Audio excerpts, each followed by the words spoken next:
You see, something is going to happen. Something wonderful. My God, it's full of stars. Hey everyone, welcome back to the NY Patriot Show. If this is your first time coming across this channel, I highly suggest to hit that sub button because you're going to like this guest and you're going to like all the other amazing ones that I've had on and the topics I've covered myself. If you are a returning listener, that's what's up. Thank you very much. I'm sure you hit that play button because you already saw who I'm having on. The one, the only, the man, the myth, the legend, Oddman, who I always love having on. Him, I always say this, him, Jack, and even Deplorable Janet were the three, the first people when I came out that actually really showed some love, interest, and gave me a shot. And they still talk to me now after everything I've been through. That says a lot to me. So without further ado, here is Oddman. Oddman, if people don't know who you are by now, which they should, if they don't, would you like to let everybody know who you are, what you're about, and where they can find your stuff? Yeah, man, thank you so much. I love talking with you. I really respect your work, and it's always great to hang out with you. Yeah, so I do a show called The Oddcast featuring the Oddman out, and the show's kind of morphed into, I hate to call myself a debunker, but I like to pick up like classic conspiracies and kind of tear them apart and see what's provable and what's not. But I get into other stuff like geopolitics and secret societies. I love to get into that stuff. So, and it seems like all subjects kind of lean towards secret societies anyway, or almost all of them. So it's like somehow you always end up there, right? Like, yeah, exactly. So if anybody wants to follow me and see what I'm up to, you can go to _ the Oddman out on Twitter and Instagram. And you can see in the profile, it's got all my other links to the shows and videos and stuff like that. So, yeah. Yeah, I would even highly suggest to listen to his stuff for the history of secret societies. Unless I have like him or Jack on, I probably won't be going into that, or another guest. I normally myself, I don't touch upon that stuff that much. They actually know a lot more about that, and that's why I've listened to this stuff or had them on or been on their show. So if you want to find out the history about the secret societies and not the actual magic and occultism, I highly suggest to go check out him and Jack's stuff. Amazing work with the history and, the background behind these things. Thank you. Yeah, no, of course. I would definitely say you are far superior in that than I could ever be. I just don't have the time and effort to read the books you have read, so, and today we're going to be talking about the, real quick, his links are on the bottom, in case you want to go check his stuff out now before you continue with the show. Today you're going to be talking about, I guess, the secret city, the city of London, correct?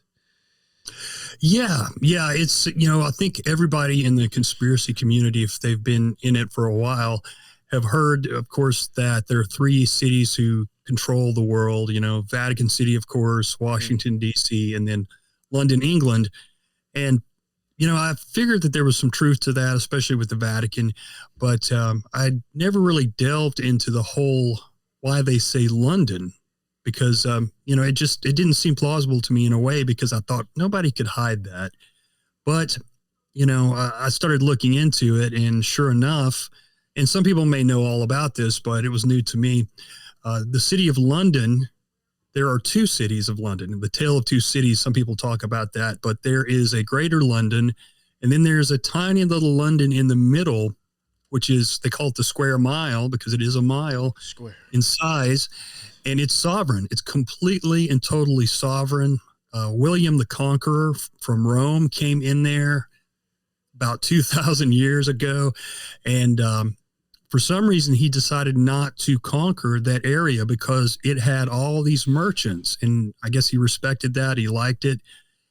Anyway, that's how the story goes. And so he allowed them to have their own rules and laws. So to this day, they have a completely separate government from Greater London. It's a pretty amazing thing. You get into the structure of the government, and it's very antiquated, like the way it goes back with the different ways the people are elected and things like that. So I thought it was really interesting. And one thing kept leading to another thing. And so I thought, well, I need to do a show on this. Okay. You know, I mean, this might be something you're going to get into, but like, I'm assuming probably the business laws are a little different there. Absolutely. Yeah. Kind of like Delaware here, which is, I assume, why Biden lives there. Right. You have to pay less taxes there. Different business shit. Yes. Yeah, and it's amazing too because and we'll get into it, but it's a corporation. The small city is actually the London Corporation, and you can even see there's a picture of the crest on one of the buildings there, and it says Corporation of London. And the crest itself is pretty interesting because it's actually a white shield with a red cross and a red sword, and oddly enough, Templars? Exactly. Yeah. And the funny thing is that the cross actually looks like an upside down cross. And you could kind of say the same thing about the sword. Now maybe it's not supposed to look that way, but it does look that way to me. But on either side of the shield, there are two dragons. And, it's kind of weird too, because like at the gates of the city, there's two dragons. There's actually 14 dragon statues around the whole city. And there's a story that goes back to like a fictional, I think it was St. George, who supposedly saved a damsel. She might have been a princess from a dragon, but it's not really known exactly why these dragons are around the city, unless it's trying to say, well, he conquered the dragon because supposedly he killed the dragon in the story or whatever. So, it's a little bit iffy there, but there's no way that I think you can overlook the fact that, that the red cross on that white shield looks like very similar to what the Templars, the flag that they've flown. And also the St. George was depicted as a Templar, and you can see paintings of him in his Templar armor, and he's on a stallion. So it leads right back to the Templars, and that's another interesting thing because the Templar Church, the main Templar Church that they ran their banking empire out of, is in this little city of London. So you start connecting these dots, and you're like, what's going on here? And one of the crazy things, too, you think about is one of the other main hubs for the Templars and their banking was in Switzerland. And it's still a banking empire over there. Have you ever noticed there's like certain companies, countries, I think Switzerland's one of them, they never seem to be involved in a lot of things when it happens. But yet seems to be very important to rich people. Like they all have stuff there, property, houses, And then I think like Switzerland, Sweden, and I think another one seems like, in that group of countries. I just always wonder, like, is there something behind that? Absolutely. You're right. They keep a low profile, man, especially when you think about like foreign policy, wars and stuff like that, which is really smart. I mean, I wish we were more like that as far as that goes. But yeah, and you also look at the Bank for International Settlements. I did a show on that like couple of years ago, and I didn't know much about it, but it's actually the bank for the central banks, and it's in Basel, Switzerland, and it was created under a treaty during, I think it was after the First World War, if I'm not mistaken, and it was for Germany. It was supposed to oversee Germany paying back reparations to all these other countries, and the amount of reparations they wanted Germany to pay back was so high that there was no way they could ever pay it back. And so instead of dissolving the bank when they realized Germany would never be able to pay it back, they started changing things, and it became the bank for all the other central banks. And because it was put together under a treaty, it's absolutely untouchable, even by the Switzerland government, the Swiss government. So, it's amazing. So you think about that too. Now that's probably the most important bank in the world, I would say. And that's also in a place where it was one of the main Templar hubs. So Templar hub. So is that like just a coincidence? Did it just happen because, well, that's where the Templars started the banks and they just continued after that, but not under the Templars? Or, I'm thinking maybe the Templars never quite dissolved. Maybe they just went really underground because, obviously some of the Templars were killed, but many of them fled and went to other places because they had connections all over the place through their banking. So started looking at this city of London, and I was like, wait a minute, there's a lot of connections here that one could say possibly are related to the Templars. Have you heard of the Treaty of Versailles? Did you know? I've heard of it, and I've never looked into it deeply, but I have heard of it for sure. Oh, okay. It's just a David Bruce in the chat happened to comment that, so maybe you might have heard of it. Yeah, I think that was when all these got together to make certain agreements. Kind of like, I think that I've heard people say it was kind of like the agreement for the European world to possibly band together to kind of like take over the rest of the world. I could be wrong, so please, anyone feel free to correct me. But yeah, going back to the city of London and how old it is. I mean, over 2,000 years. In fact, I've tried to find the actual kind of originality of the city before William the Conqueror got there, and it's hard to even find that. So who knows how old this city is? It's like its laws and its government really reflect that, because they have like the guy that runs the city. He's called the Right and Honorable Lord Mayor, and he is surrounded by this council of aldermen, and nearly everybody in the damn government are Freemasons. The oldest, yeah. Of course, we know there's another Templar connection right there because a lot of Freemasons, claim to be the direct descendants of the Templars, right? Mm-hmm. So there's another, because like the Lord Mayor, he's elected once a year, so you get a new Lord Mayor every year. And all these guys have had to go through the different levels of government. They have had to become aldermen, sheriffs, and then run for the Lord Mayor. And every year they have this big, big celebration of the Lord Mayor, and as many as 5,000 Masons march in that parade. So, almost all the people in these different positions of government are Masons. It's crazy. Like the old book, The Brotherhood by Stephen Knight. I think he wrote that book in the 80s about Freemasonry in London. And it was mostly about the police and how they'd infiltrated all the police, the different levels of police there in London. And it's just like a big Freemasonry, good old boy network. But he went into quite a bit of detail about how the whole government too is just Freemasons from start to finish, from the smallest to the largest. And almost all the Lord Mayors have been Masons. And, so it's like there's another Templar connection. Just keeps on going and going. But also, you think about the banks. You look at the banks in this small square mile, dude. I lost count. I was looking through the list, and it was over 70, and I stopped counting. But you've got the N.M. Rothschild's Bank, Barclays is there. I mean, every big bank you can think of. There's more banks than bodegas. Yeah, well, I don't know if they have bodegas out there. Do they call them bodegas? Helen, do they call them bodegas out there? I see you in the chat. Because holy shit, there's 70 banks inside of a square mile. Over 70. Yeah, it's unbelievable. And really, it's just, they just have the name there more than anything. They do like, I think it's like 80% of the banking, the money is offshore in other places.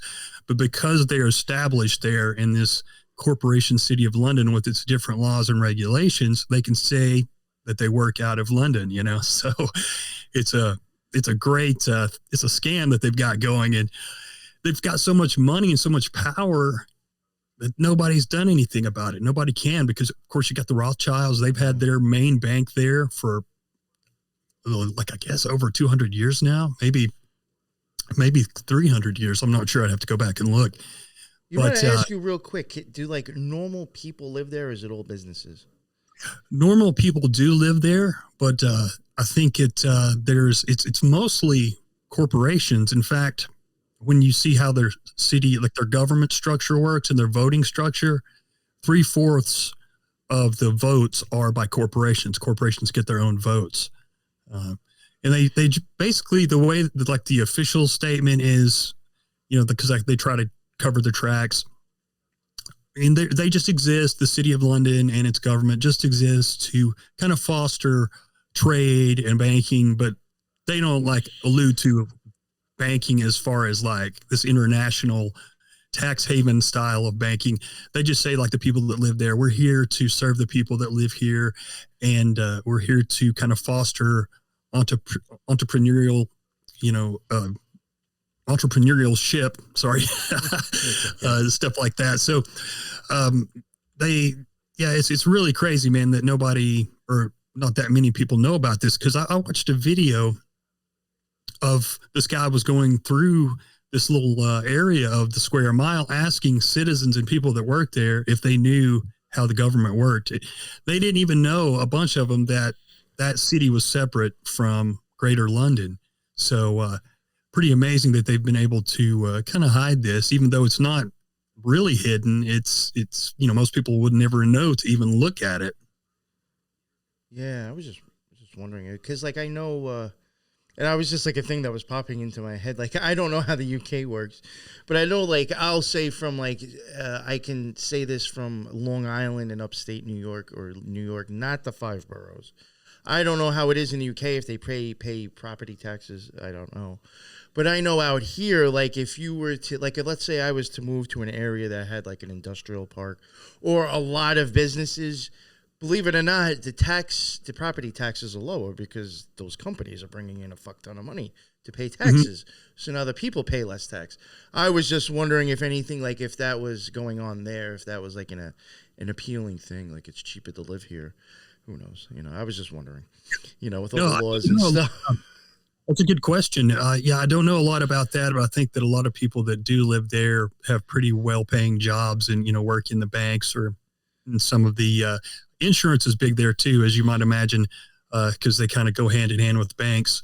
So it's mostly insurance companies, banks, and Freemason lodges, honestly. Because you think about a square mile, it doesn't seem that big, but it must just be packed. Like I've seen, pictures here and there, and it's just like bank after bank after bank after bank. And so it must just be packed with these few businesses that are there. And if you want to work in the government, you got to be something called a freeman. And that goes back to medieval times when you were like, you weren't the property of one of the feudal lords. But I think from what I can understand, you kind of paid a fee to enjoy like the privileges of being able to do business inside this little town of London, this little city of London, rather. It was kind of like unions. I think you paid a little due and you were allowed to do your business there. But if you didn't pay, you couldn't be a part of it. So it was kind of a way to keep competition out. Kind of like when you look back at the Freemasons and, when they first started, that was basically what they were supposed to do. They had their different levels, degrees, and they didn't want other people learning those degrees because that would make them master craftsmen, like people that actually did masonry work. So it was a way to keep out competition. So, you got to be a freeman, which sounds a lot like Freemason. Yeah. Well, technically, this is what I've even found interesting with the OTO. I think like if you were on, and this is the way they worded it, I think like if I wanted to become a member, when I became a member, I think if I was on like probation, or I don't know how you would join if you were in jail, but you have to be a free man to even be able to petition to join. So again, like, they do toss around that free man thing, other orders as well. Interesting. Yeah. Interesting. Okay. So that is interesting. And it dates back so far. And there's also something there, which is, they have this place called Guild Hall, which is one of the main places there. And it's got all these livery companies, which are basically just, they started out as these small companies who made certain things. They were like medieval guilds, and they traded stuff and made crafts and different things like that. And so these livery companies are still there. I think there's like 110 of them or something like that. And they're right there close to where the Lord Mayor lives. He lives in something called the Mansion House, which is obviously a mansion. They have a lot of meetings there, and a lot of important people come there. But it's funny because you look at the names of some of these livery companies, and you've got the goldsmiths and different things like that, the haberdashery, and a lot of them have the title of worshipful in front of it, just like, the worshipful master of the Freemasons. So it's like the most Masonic city I think I've ever heard of in my life. I'd love to just go there and check it out. Did you happen to look up? I tried to do it real quick now, and I wouldn't be able to do it without like losing concentration to what you were saying. But did you happen to look up to see how many Masonic lodges were in that area too? Oh, I did. I think I saw like 2 or 3 at least, but I wasn't going to try to check to make sure they're actually in the city of London. But I was like, that's a decent amount to have in a square mile. Oh, yeah.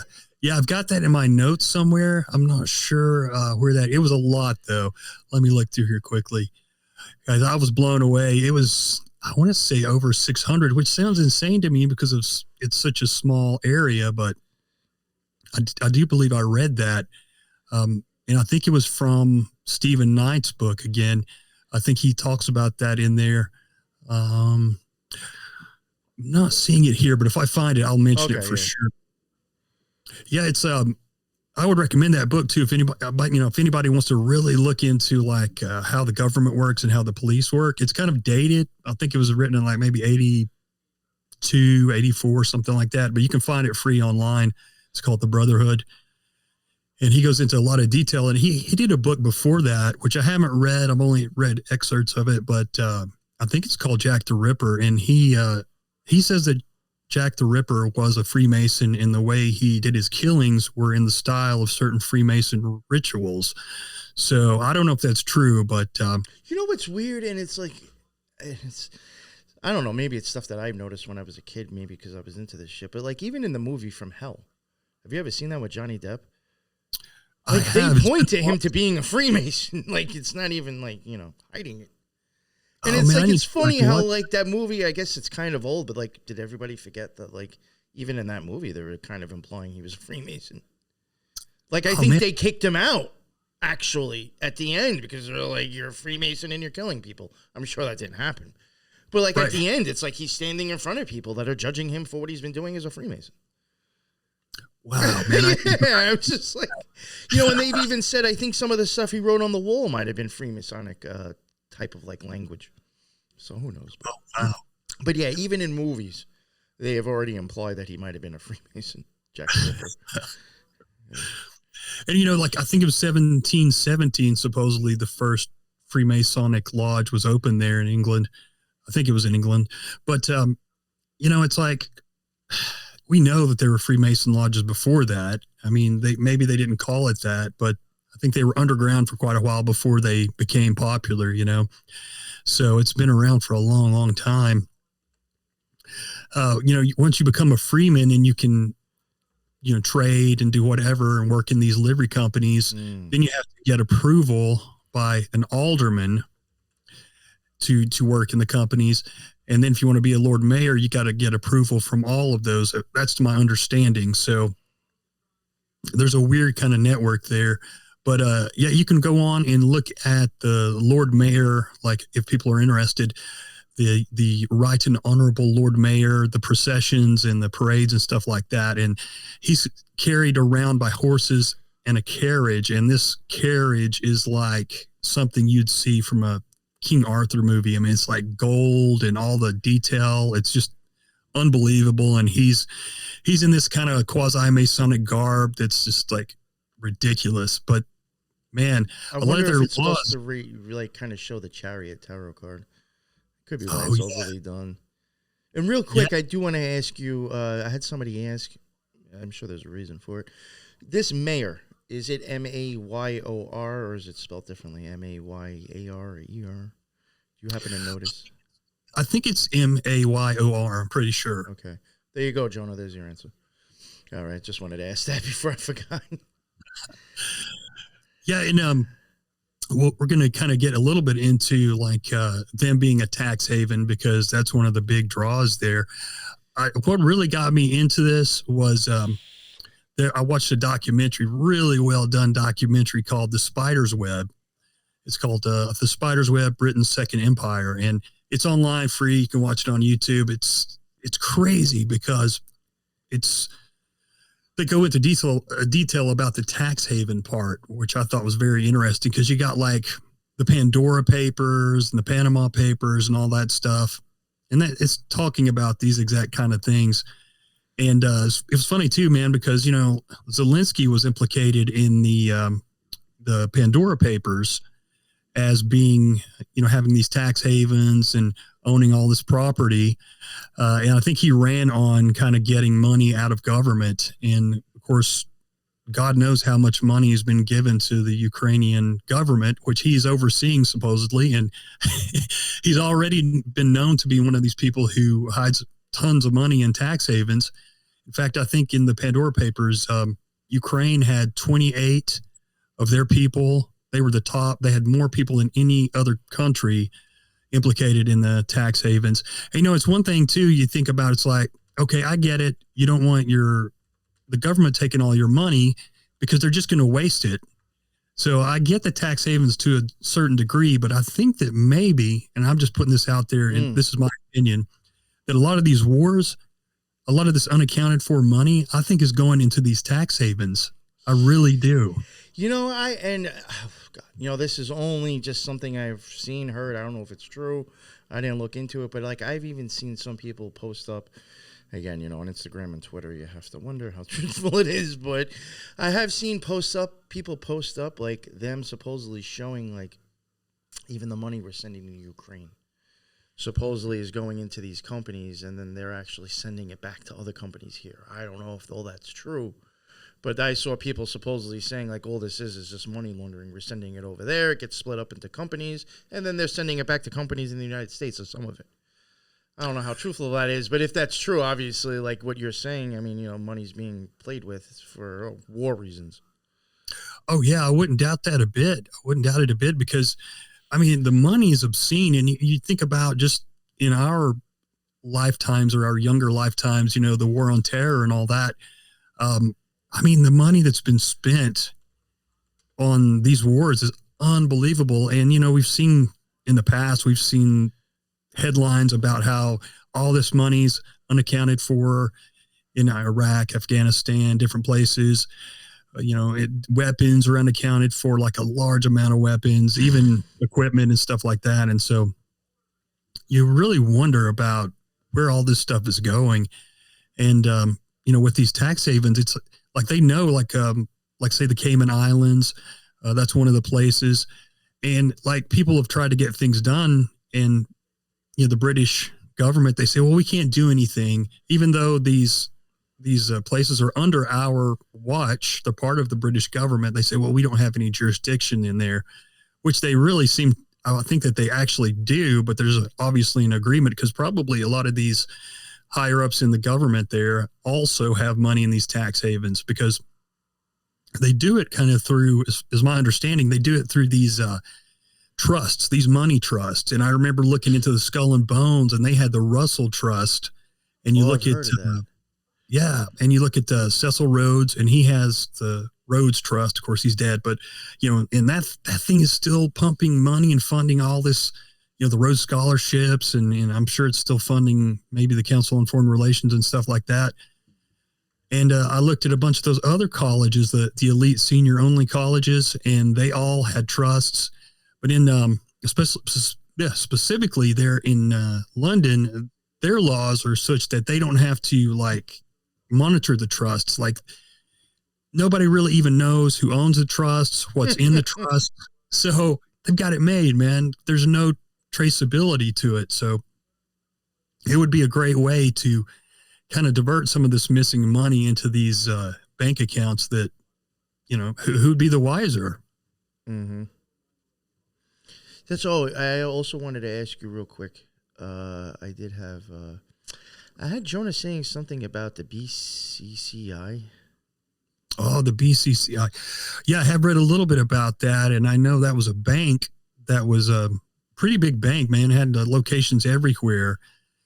And I believe it was the 80s, they got caught, or rather the CIA and the BCCI got caught with doing all kinds of shady things. But the CIA they had their money in the BCCI, and they were doing all these things in other countries with that money. So, they kind of got busted, and they had a bunch of hearings and different things like that. And of course, I don't think the CIA got in trouble. Do they ever? But they broke BCCI. So, there's another interesting bit of history there inside the city of London. And I remember watching I think it was a news piece on that. And the building that the BCCI was in had some funky dragon symbolism on the outside of it as well. So there's something, there's all this dragon symbolism, and it means different things in different, at different times and different societies. But, one of them is, I think, dragons. Some legends are that dragons would guard gold. So, boy, that would be fitting if that's what they, have this symbolism for. Oh, well, dragons love their gold. I mean, what was it in The Hobbit? I mean, he was sleeping on a thing of gold, right? Yeah, right. I was even going to say, real quick, I do want to add, I think this was just kind of funny. About 6 minutes ago, at 10:45, Leon Kennedy said, side note, watching Let's Make a Deal, and there's a guy dressed as a Knights Templar on. I thought that was pretty interesting to throw in. But I do think with the dragon stuff, I think on a lot of crests or symbols or whatever, stuff with the, families and stuff. I think in a sense it shows like the beast in a sense. I do, besides multiple directions on the tree and up, down, left, and right, I do think there's ways of showing like kind of where you play your part or where you want to be in that thing. And I do think the dragon is just showing you more of the right side of the tree. That's just my opinion. Okay, that's interesting. It goes along with more of like fire, the green dragons, beasts in itself. A lot of that spirit fire. So yeah, and that's interesting. I'd love to delve more into that. I've got some stuff I'd like to send you to see if you can maybe break down some of the symbolism. The dragons that I've seen, they're all red. If that. It does have a different meaning. Yeah, that's true. I forgot. Yeah, a lot of the ones are red. Well, again, this is just my take on it, my theory. I could be completely wrong. Going up the tree, you're going to have to pass through the red, and that is fire-like. The Gabora sphere is associated with fire.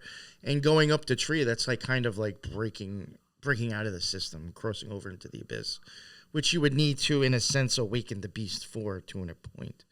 So that's why I think like a lot of the dragons, I do understand. Unfortunately, I do think represents that. That's just my opinion. Yeah. And I noticed too, they're like I think there are 14 dragons plus just random dragon symbolism on buildings and inside buildings all over the little area there. But there's one specific dragon. Like most of the dragons look kind of like almost cartoonish in the face, but this one dragon, which oversees the city, is like a black dragon. And he's on this, I guess you would say like a podium, a very large, probably 50, 60 foot podium that has the queen and the king. I forget which queen, might be Elizabeth. And that podium has all kinds of esoteric symbolism on it. But this dragon looks fierce. Like he's like obviously a whole different style of dragon. And he's like right there by, I think obviously by one of the banks, also by one of the, by the inner temple that used to be the almost said Freemason, but the Knights Templar. And another interesting thing is right there where the Templars church was. It's a circular church, and they said it was kind of a pattern after the sepulchre in Jerusalem. And the knights were supposed to be, I think they were first called the defenders of Jerusalem or something like that. And it's funny because there's a connection kind of to your kind of Jewish bankers, which a lot of them are, and Israel connected to Jerusalem, and the Rothschilds being a big part of England and the bank, and especially this city corporation of London. Right there where the Templars hub used to be, their headquarters, if you will, now is the Honorable Society of the Inner Temple.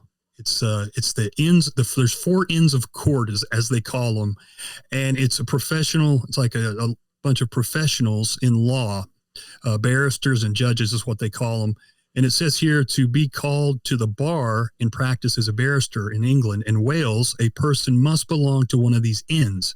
And it is located right there in the temple, right there next to the temple where the Templars were. And it's pretty amazing how that there's yet another connection. And supposedly the International Bar Association, if no matter what country you're in, according to this, if you swear allegiance, which I guess everyone does, to be a member of the bar, it says you're actually swearing allegiance to the inner temple. And I don't know. I mean, I guess I'd have to be a lawyer to actually know if that's correct or not. But it says even in here that a lot of lawyers and judges don't understand that because they don't know this history. And like I found on the Knights Templar website, knightstemplar.org, they're talking about ancient law, and they claim that, law was basically invented. Common law was invented there with the Knights Templar in England, right there where all this stuff goes down. I guess that's where the Magna Carta was formed. Oh. So a lot of history there, man. It's unbelievable. You're talking, I said like 2,000 years ago or so with William the Conqueror, but it had been there long before that. So God knows what all has happened there. It's amazing. Sorry, I had my mic muted. Jonah just mentioned now, and I guess this is why I asked you about the Mayer spelling. He said that the family name for Rothschilds is Mayer with ER. Maybe that's why he was asking if, I've seen that. Yeah. Mayer Amstel Rothschild, I think, was like I guess that was the first guy to take the Rothschild name, because I guess it was before that, wasn't it? Oh gosh, what was it? I used to know too. Yeah, I'm blanking on it. But it's the one everybody says they switched from one to the next. I can't remember the fucking name though. Yeah. Right, and because they took the name of the Red Shield on the house. Yeah. Oh man, I'm sorry, I can't think of that name. It's all right. I'm having a brain fart too. So it's like a super simple name too. But not to jump on your dragon thing again. I just wanted to say, like, you were saying there was a dragon in front of like the bank. Yeah, there's a bunch of banks there, but this is like the center, the heart of the city, and there's this huge like podium with the queen and the king, and then all this symbolism around it, and then at the top is this huge black dragon, looks like fierce as hell. Yeah, see, like with the dragon, and going back to like thinking it's beast symbolism, just for me, I could see again like how that might match up with banks, believe it or not. The best way I could probably say it is that like the Scarlet Whore or the Whore of Babylon, the feminine energy, like that kind of is what puts you in form. I think the beast on the other side is basically the energy that's keeping you alive or animated, your soul. We run on electricity. That's what's keeping us going. She puts us in form. The beast is really what's, keeping us alive. If you think about it, when you're working all day and saving money, what are you doing? You're expanding your energy. Money equals your energy and time spent on something, in a sense. Yeah. And all those things do right there is a bank of time and energy from us being put into it. So I could see possibly tying dragons to that in the way I think. And I'm not even stoned right now, so. No, that makes total sense, man. I never thought of it that way. That's why I love talking with you, because you help me to understand. Just think outside the box, even if it makes sense or not. Right. No, it makes sense. Totally. Yeah. It's crazy because you think about the history that's happened there, and you think about the money that's passed through there that we'll never, ever know. And God knows where that money went. I'm sure some of it went to good things, but a lot of it probably went to wars and all kinds of horrible things. And like, I'd mentioned the tax havens, all the Cayman Islands, a place called Jersey is a place they talk about a lot. And I guess that's where they got the name New Jersey. It's kind of weird too, man. It got me to thinking, because a lot of people say America is still controlled by the crown. We've all heard that conspiracy, which I don't know. At this point, I'm open to anything. But it is peculiar in a way, because you think about all these places in America that are named after places in England, in Britain, like Birmingham, Alabama. I mean, there's so many in roads and little towns here and there you wouldn't even think of, named after places there. I even noticed that when we covered the skin, unfortunately that was like a topic that like went totally out into something else. But when we covered Skinwalker Ranch and like I started coming across the Mormons, I was even noticing like people from like York and other places that came over here with like last names that like with the Masons, and not the Masons, with the Mormons. I came across, you know, because Bigelow was associated with Skinwalker Ranch. I started following or trying to follow that family name. And like that came from York, England, and came over, of course, New York. There's always got to be New York. This weird shit starts. You know, and that name came over to New York. And then somehow it's, you know, that Lucy Bigelow was also a Mormon. I don't know if Robert Bigelow is, but like I was even like seeing, like you can see names of like families that are prominent coming over from the United Kingdom like a long time ago. And coming from places that it's like, you know, is Suffolk County in Long Island named after Suffolk? New York is named after York. Is New Jersey named after Jersey? And it's like we have Smithtown. Could that have been named after Joseph Smith, for all I fucking know? But you know what I'm saying? It's like you start looking at all these names and then looking at counties and places in the United States, and you're like, well, why is it named after somebody from over there? Yeah, that's a great like question. Something weird with that, you know? Like, I don't think people realize like how much from over there is actually contributed to what we are here. Yeah, we're not that separate. It really is. And, you know, I think I'd mentioned it the other day when I talked to you and Jack, but just kind of reminded me of it. So I'll go ahead and mention it here too. I haven't done a super deep dive on it, so I'm not really ready to do a show on it. But, you know, looking at the Templars and how when they were broken up, you know, the ones that didn't get killed, which were many, they had to flee different places, you know, and a lot of them, according to this author, Stephen Sora, and a couple other authors, a lot of those guys became pirates because certain places they would go, they could be killed because they were wanted at the time, you know, by the Catholic Church. And so they became pirates, and they already had they were big in shipping already. Like they had some of the biggest fleets in the world at the time. And they even wore, you know, their flag became, you know, went from the Red Cross to the Skull and Bones, which is kind of funny. But, they ended up, a lot of those guys working for some of the government officials, like in places like New York, Rhode Island, and different places like that, because they would give these guys, the officials would give these guys, which were basically Templar pirates, they would give them a letter of marque, and that would be permission for them to go and attack other ships, take the booty, take it all. And it was perfectly legal. And that had been done in Europe for, you know, hundreds of years. Maybe some of those X marks and those treasure maps were just like, oh, this is where the other ship is. You're going to fucking jack up. Yeah. That was the GPS. You got to go to there and the ship will be around there. Right. Yeah. It's crazy. It's like, I guess it was called profiteering, and, but it was basically just legalized piracy. And, you know, a lot of, I wish I could think of some of the names. The only name that's coming to mind right now is the Livingstons. And I think that the Livingstons were a huge, very well-to-do family who came out of piracy. And a lot of those families, you know, they were pirates up until a certain degree. And then when that kind of fell off with the profiteering, they got into different industries. And so they became some of the main people in industries. I believe, if I'm not mistaken, the Astors may have come out of piracy too, but I'd have to look at that. I know the Livingstons had multiple politicians, several in New York. And I read the other day that one of the Livingstons was one of the guys who swore in, or maybe the guy who swore in George Washington.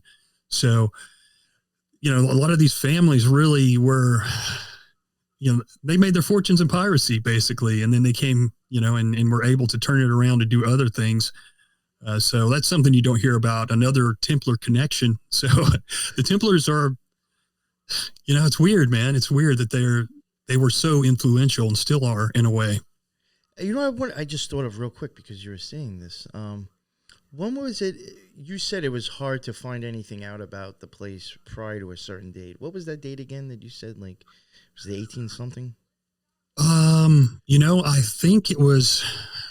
I'm just saying, like, who knows, like, how much George Washington could have had to do with that area then. You know what I'm saying? It was hard for you to find anything out about that place, prior to the 1800s. Yeah. So, like, how do you know this dude wasn't, like, over there doing something or involved with that shit and then came over here? You don't know because you can't find anything to read about it.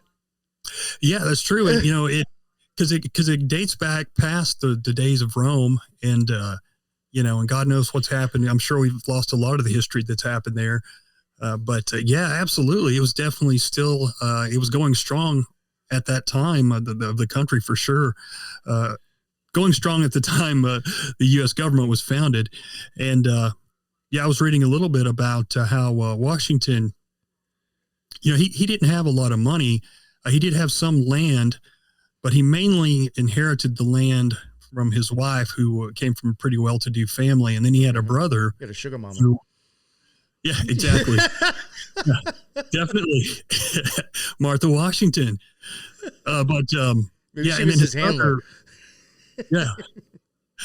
And I guess his brother, I forget his first name, but he was pretty well-to-do, and his family, like they were in some other country, maybe back in England. I can't remember now, but anyway, he had 2 or 3 sons, and they all got sick and died. His wife died, and then he died from the same illness. And so, George Washington inherited everything he had. So that's how he kind of became, a pretty significant landowner. And landowning was pretty much everything back then at first, because you had to be a landowner to vote at first. So, it kind of, that sets you apart from the vast majority of the people who were coming in here. Mm-hmm. Oh, real quick, I do want to add, Helen mentioned we had a London mayor called Ken Livingston. I know you that's mentioned that name before. Yeah, that's right. I forgot about that. I guarantee it was connected. Because when you think about it, England's a pretty small place, and you think about this square mile being tiny.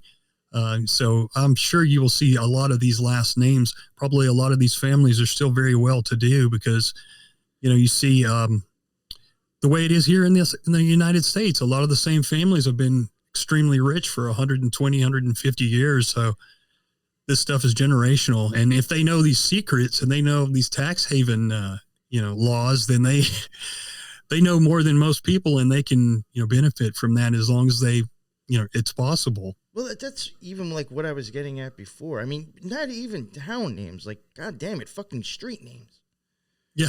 We have street names, town names, company names, everything about people from over there. You know what I'm saying? Yeah. And, to me, it's like, wouldn't you, I can understand having a little bit of a reference from the place that you came from, but then wouldn't you want to, like, name it something brand new when you got here instead of the same old thing? Yeah. I don't know. It kind of, like, it seems a little bit weird to me. Yeah. And then I had a comment by DK Wilson. I just wanted to throw this in there real quick. I thought this was interesting. He said, the offshore and onshore corporate money protection banks of Delaware were originally in New Jersey. No, that's true. Nice. Okay. Okay, great. And I did want to mention something, too, that Jonah was saying. Maybe you've heard of this before. He says that Abraham Lincoln sold America back to England when he was president. Going by what Jonah was saying, he said Abraham Lincoln and Salmon Chase with the Legal Tender Act of 1862. Salmon Chase was then the Supreme Court justice that said legal act was constitutional, and that basically Abraham Lincoln sold the U.S. to the New York banker controlled by London to fund the Civil War. So I don't know if you've ever heard of any of that stuff.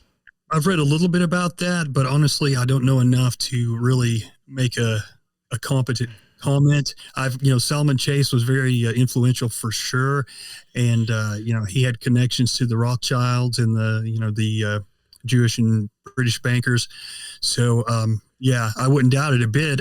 It's like I have mixed feelings on Abraham Lincoln. He did some good stuff, but he did some bad stuff too. And, Well, something that I've even noticed, and I don't know if it's maybe because of QAnon, but like, they went on heavily about like a big JFK fans. You know what I'm saying? And like, I started just like kind of like really like looking at that. And like, I just don't like, first off, from his speech, and I know this may not be a a thing that people may agree on. This may be a little, I don't know. But, like, I do think his speech, him just even saying, ask not what your country can do for you, but what you can do for your country, was already setting up people to be social justice warriors and bend the knee and be slaves to the country. I hate to say it, but I really do think that. And, like, if you watch what happened with him and then a few years afterwards, like, the whole hippie and the left really took off. A lot of drugs, a lot of the left, like, it really took off. He was a Democrat, I mean, a liberal. Mm-hmm. So, I mean, you know, I don't know. It's just like sometimes I'm wondering all these presidents that we put up on a pedestal and saying how great they were for this country, are we just kind of being manipulated into thinking that? That's what I'm getting at. So, like, now going back to Abraham Lincoln, I could see how, you know, maybe there is some questionable things about this guy, regardless of how great we thought he was in fucking elementary school. Yeah, you know? absolutely, man. Yeah. I know Kennedy, you know, I believe he signed the UN Small Arms Treaty. He was another one of those world government guys. You know, he wanted to be able to give the United Nations the ability to have police, United Nations troops, or whatever you want to call them, inside the United States, which, you know, that would have been really, really bad, I think. And I think George H.W. Bush was another one that tried to get that done. But, yeah, you know, it's like you see even with so is he basically saying he wanted to dismantle the CIA but then bring in something new? That's what it sounds like to me. See, this is what I'm getting at, though, if that's the truth. Yeah. You understand what I mean? Oh, yeah, he's going to take down the CIA, but then you're just changing fucking names, my man. Yeah, exactly. And probably even, I mean, arguably even a harder group to control, you know, with the UN. Yeah, and even like with, you know, Eisenhower. I mean, people love Eisenhower because of that one speech about the military-industrial complex, which was a great speech. But if you start looking at Eisenhower, another one of these world government globalist guys, and his brother was just an outright communist practically. I mean, he wanted global government, and he talked about it and worked on trying to get it done. So it's like, you know, these guys can do some good things, but I think we have a tendency, probably because history is so shitty, you know, to kind of almost idolize these guys, and really they're pretty bad. I mean, most of them, you know, they have a few good quotes and a few good speeches, but down deep, most of them are real traitors, basically, if you ask me. I mean, I'm not even going to say, like, and I'm not defending them. It's just, this is a point, something that I wanted to make. Like, all right, like, I guess, like, if you can't keep your dick in your pants, maybe that doesn't necessarily mean, like, you can't govern a country. I understand that. Like, maybe, you know, when it comes to sexual stuff, maybe you're not all that controlling. But, like, you know, the Clintons and then the Kennedys, it's just like, you know, Bill Clinton and Kennedy, it's like they got put up on pedestals, but yet, like, they were known for, like, cheating on their wives. Mm-hmm. Like, you're not, like, I just don't, only in America do we praise these people. Like, what the fuck? Dude, I read, so this has been years ago, but it was one of the, he worked directly with Kennedy. I don't remember the guy's name, but he was very close to him. And he said that Kennedy was such a horn dog that he told him that he felt physically ill if he did not have sex with a different girl every day. So every day, I'm like, whoa, that's the sickness right there, dude. Yeah. That's like, I hate to say it, but I mean, you know, regardless the age, you're almost getting into Jeffrey Epstein shit right there. Yeah. Yeah. I mean, and he was almost like that. I got to fucking get tugged by a kid every day. You know what I'm saying? And the thing that I was listening to when I heard that guy was on a mainstream radio show many years ago. So I'm thinking, dude, if he said that, that means that he was probably getting most days different chicks, and who were these girls and who was getting them for him. I was thinking that too. Like, even if that was happening, where are these women coming from? Yeah. Think of how many people are like trained to keep their mouth shut. Yeah. And how are you trained like that? How are you have your mouth shut? Like, and how many bodies are buried because of that? You know, I mean, start checking the missing persons reports from the time he was in office. Yes. I wonder if anyone's done that. Yeah, right. Damn. I just thought of some other interesting Go for it. symbolism for London. I think you'll find kind of intriguing. Is like I think every year when they do the Lord Mayors, they kind of have the parade and everything. They also have this thing that they do. It's like been a tradition called Gog and Magog, which is from the Bible. And like I remember when I was looking into the Skull and Bones, two of they all take code names, and two of the main names are Gog and Magog. I think George W. Bush was Magog, if I'm not mistaken. But so there are these figures, right? And there's a legend that goes along with it. And they have these there's these paper mache. They look paper mache, but they're humongous depictions of Gog and Magog. It says here, there are variations on the theme, but a popular one goes that Gog and Magog were two monstrous giants, the product of 33 ding ding ding wicked daughters of Roman Emperor Diocletian. I think that's how you say it, and certain demons they'd been canoodling with. And it says, as he founded New Troy, which would become London, the heroic Brutus tamed the two colossi, forcing them to serve as guardians of the city by chaining them outside of his palace, which is now the site of the Guildhall. And the Guildhall is, I think I mentioned earlier, like where all those livery companies are to this day, and they basically run the government there for the most part. So that's another one. And if you see, like, I would just say Google Gog and Magog in London, and it's so bizarre, dude. Like, they're just weird looking creatures, and I think they still have the two very first ones they made. I believe, if I'm not mistaken, too, I believe that there may be, I remember reading this years ago, two large gargoyles that they also call Gog and Magog on one of the buildings out there that they say overlooks the city, but I could be wrong about that. It's been a long time since I read that. Yeah, I'm looking at these people now. They're kind of weird looking. Right. Yeah, it's just one of those weird things that they, it's like this stuff is so antiquated yet kind of occult in the same. Yeah, I'm looking at them now. Maybe they changed their outfits. I don't know. But like the pictures I'm seeing, a lot of them, one's wearing blue and one's wearing red, like with their thing across their chest with the gold. Mm. Those are like the two spheres on the top of the tree before you cross over into the supernal triad, the red and the blue. Yeah, there's got to be more to it than this is better explanation. They almost look like straw people too. Like it's weird. Or like wooden people are fake. Too. Yeah, I've heard of Gog and Magog, but I couldn't say anything about it. So that's all you. I don't know much about it, but from looking at it, it definitely looks weird to me. I think Gog and Magog in the Bible were places, if I'm not mistaken. I'd have to go back and look. And then they became an entity at some point, if I'm not mistaken. I think it says here that Ronald Reagan claimed Gog was Russia. So I guess it's, whoever you want it to be, whatever you want it to be. But I'm sure that they have more occult, particular meaning behind those two, because there's too many Masons there that run the place. Yeah. Not to have, some deeper meaning. Oh, I'm sure. Even just typing in Gog and Magog, you start getting all sorts of stuff that looks like it could be peppered with occultism. I think there's even, I'm looking now, there was some war. Yeah, I've read about some. Yeah. Who knows? And and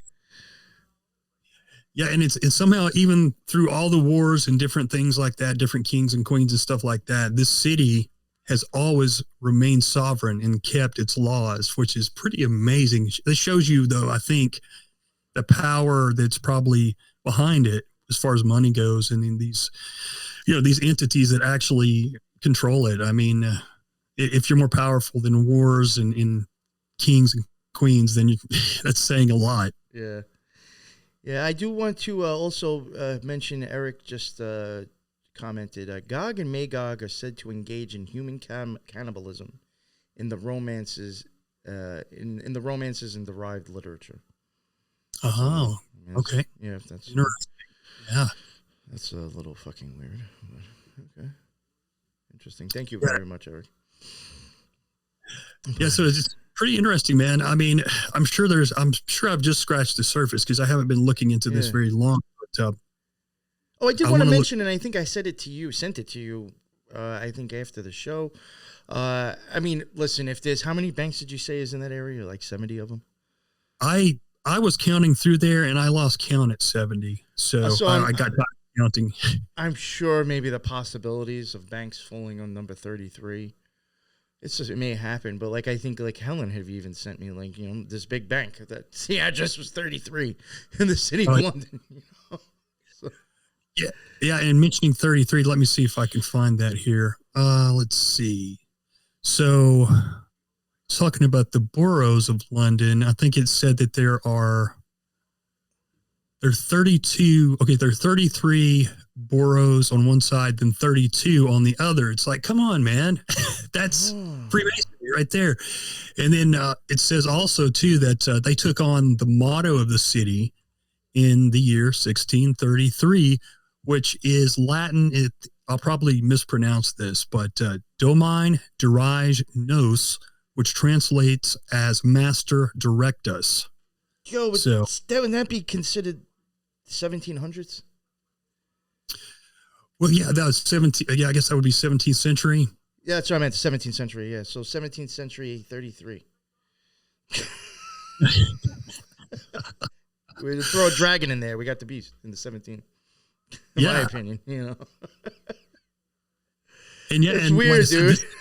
And this is just kind of a cursory look at this. I've probably been looking into this now for a couple of weeks, but I'm sure people who are, you know, a lot of people already know a lot of this information and are more inclined to recognize like symbology and stuff. So I'm sure there's so much to be learned from looking into this. I mean, it's just crazy because it really is different than almost any place you would look into. And it makes me think, because we know obviously that Vatican City is sovereign and God knows, you know, how much power they actually have. But it is possible. I mean, I've tried to look into, because people say, you know, that Vatican City, London, and DC run the world and they're all corporations. But I've tried to look into more like seeing if DC is like this as well, but I haven't really been able to find like real credible information. So, you know, I'm not sure what I think about that. I wouldn't doubt it though. I mean, it wouldn't surprise me. I'm wondering also if there's like, just thinking about it now, like Washington, D.C. I'm wondering if like the town or architecture is actually built in like specific dimensions and shapes. Like I probably should have thought of maybe looking at that before having you on, but I'm thinking about it now. Like I'm wondering, I'm sure there's science and math to their architecture out there. If they were this Freemasonic, you know. Oh yeah.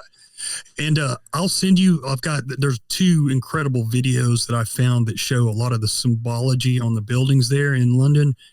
And it reminded me a lot of when I went to Washington, D.C.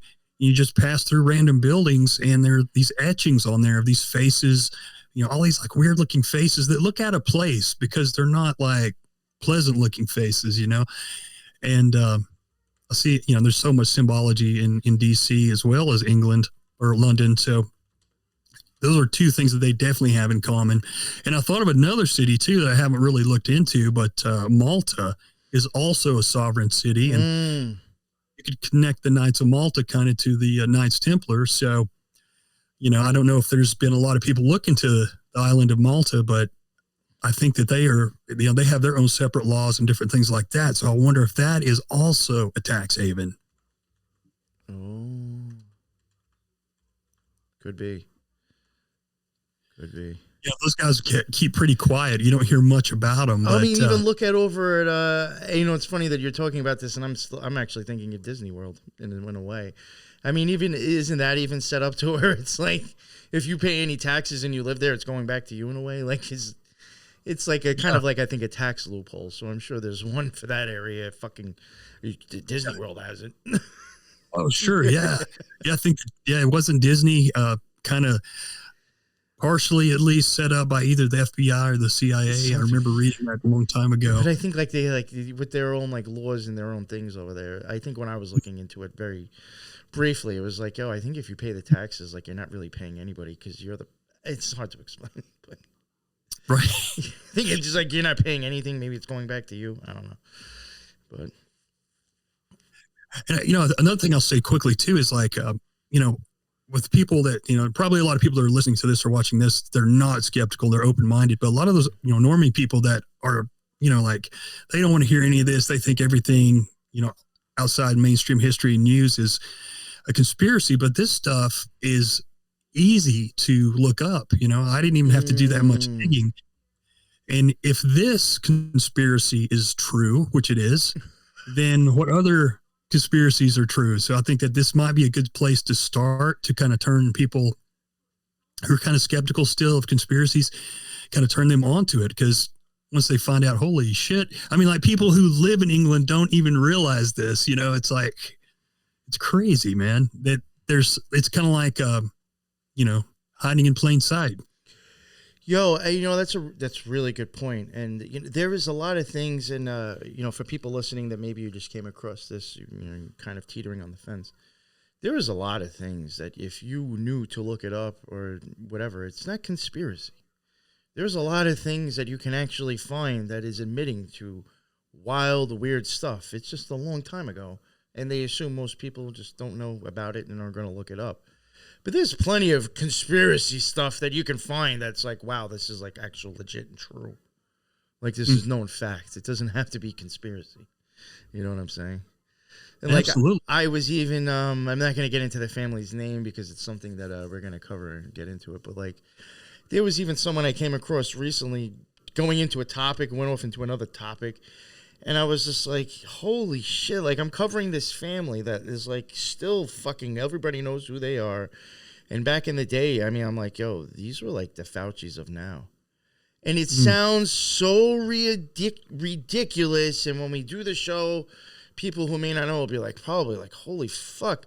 But like, it's none of it's like, none of this is conspiracy. It's legit known fact stuff that's just old. Mm-hmm. Yeah. And the crazy thing is that sometimes when you go back and look at these old weird things that's happened, you can almost see that storyline happening again, just in a different way. It's almost like, is this stuff not talked about? Because then we'll see how history repeats itself.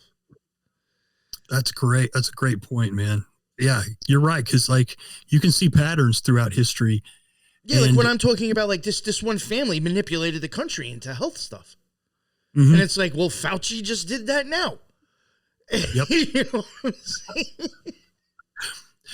Yeah, it's like, as cheesy as it sounds, they say those that don't know the past are doomed to repeat it. I mean, it pretty much is true, and there's so much, like we're barely taught anything in school, and some of the stuff that they teach my kids in school, I'm like, are you kidding me? Like they're still trying to like act like there's not more to this or that story. But it's like they're dumbing us down, and, unless we take it upon ourselves to learn, we're not going to learn the true stories. I think you nailed it on the head. I think that's a lot of why, sometimes it may even have to be books that you have to go back to, but like even with the internet, I just feel like things like neither scrubbed, the Mandela effect, whatever you want to call it. It's almost like, we'll erase the past because if you don't know the past, you don't know how the future's repeating. Yeah. Yep. Absolutely. Yeah. And I've seen a lot of, websites disappear over the last 2 or 3 years, like stuff that I had bookmarked, like really good stuff. It's gone, so they're going to, like you said, they're scrubbing the internet, pulling a 1984 on us. And, is there anything else you want to cover before we wrap it up? We're already a little bit past the hour mark. I'm pretty sure. I think that's about it. I'll just say quickly, while we were talking, I just looked up, it says here, this is an article from 2021. It's a news site in the UK, CityAm, and it says the City of London is set for exemption from new global tax rules. So that's a pretty big deal if they're exempt from a global tax. So these guys are powerful, and I think that the more we look into this whole thing, hopefully the more we'll find out, and maybe eventually, get to the bottom of it, and we'll probably find that perhaps this city and the people connected to it are behind a lot of the horrible things that are going on in the world, and probably have been for a long time, since it's obviously so secretive and so powerful and has been around for so long. That's a very good point. We have no idea what's been going on there. Who knows? Very, very well said, Oddman. Thank you very much for coming on. To me, this was a plethora of information. That's why I had even asked you prior, do you want to go live? Because you had so much said in there. I know when we go live, I have to pay attention to the chat a little bit, and I may forget some of the stuff that you said. This was one of those examples. I think this episode in this short hour had a massive amount of stuff in it. Thank you very much, Oddman, for bringing all that to the table. I appreciate the time. Thank you for having me, man. I really appreciate it. I hope I didn't stumble over too much of it. I hope I made it. No, I thought that was really good. It was really good, bro. And for real, I have to thank all the people jumping in on the chat. Some new faces. I don't know if you came across me recently just from stumbling on me, or you from In the Guardians, but whatever it is, thank you. That's what's up. The chat was on fire this morning. I felt like I was Jack Allen because I've been watching his live. His lives are great, man. Did you see these people, all these comments, they get into the discussion? That was like today. I was like, holy crap, we actually got a lot of people talking on the topic.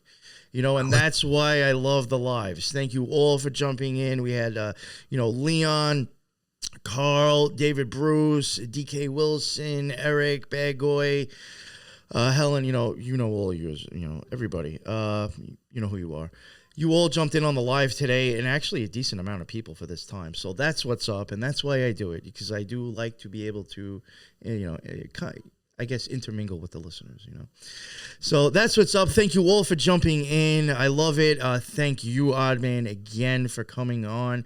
Would you like to let everybody know where they can find your stuff in case they forgot it, even though your links will be in the bottom anyway? Yeah, absolutely. _ the Oddman out on Twitter and Instagram, and just check out the profile. It's got a link tree in there to the show and everything else.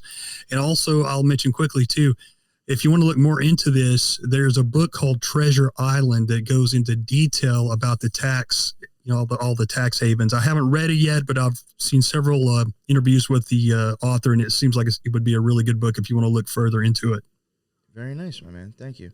So, yeah, if you're interested, check that out. His links are in the bottom. Like, again, before I said, if you've never come across this man, go hit those links and go check out his show. Plethora of information, very well read. Again, it's always a pleasure to have you on, Oddman. And thank you for all the time that you spent doing the work that you do and presenting it. That is the end of another NY Patriot show. Just a quick reminder for people still listening, if you haven't shut it off already. I do have a new Twitter account. Not going on about it, but the other Occult Rejects, even though it has a blue check mark, you're not going to get the lives, you're not going to get posts, and you're not going to get my posts. My new Twitter is in the bottom. Check that out if you want to see posts from me, get in touch with me, or see posts from any of the shows I work with. Follow that Twitter account, and check out the Element server. If you haven't checked it out, you really should. Plenty of shows in there. We got other podcasts in there. We have plenty of rooms. We're still continuing the Twin Peaks watch series, so check that out. We'll be starting season 3 this Friday, I think. Check out Element server, check out Oddman, and check out the new Twitter.